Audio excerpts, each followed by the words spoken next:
भिखार दरबार हई भिखार दरबार देख आइले माई भर्ती झोली खोली के मारे माई हई भिखार दरबार तोहरा आइले माई भर्ती झोली खोली के मारे माई। डीजे सोनू कुशवाहा डीजे सोनू कुशवाहा झोली खोली के मारे माई। है कहाँ बाजार मोतिहारी है कहाँ बाजार मोतिहारी।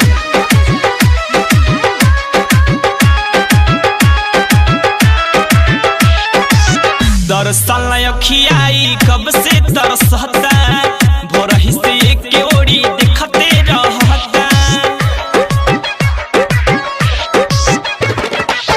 दरअसल अखियाई कब से तरसता भोरही से एक ओड़ी दिखते रहता। आई कहो बारी हमारे लमहर कतार से ये माई आई कहो बारी हमारे लमहर कतार से ये माई हई भिखार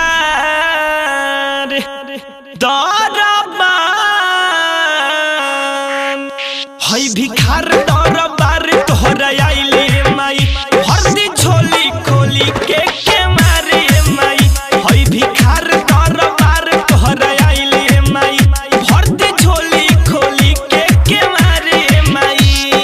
डीजे सोनू कुशवाहा डीजे सोनू कुशवाहा झोली खोली के है कहाँ बाजार मोतिहारी है कहाँ बाजार मोतिहारी।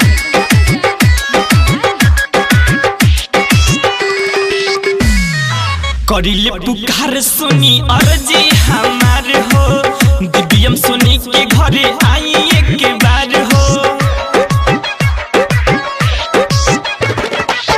करिले पुकार सुनी अर्जी हमार हो दिव्यम सुनी के घरे आई एक बार हो। मगहिया राजा जीवधारा से सेवका तोहारे माई मगहिया राजा जीवधारा से सेवका तोहारे माई हई भिखार दरबार हई भिखार दरबार तोहरा आइले माई भर्ती झोली खोली के मारे माई हई भिखार दरबार तोहरा आइले माई भर्ती झोली खोली के मारे माई।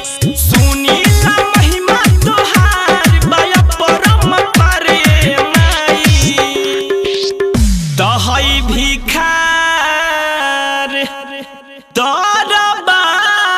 दरबार हई भिखार दरबार देख आइले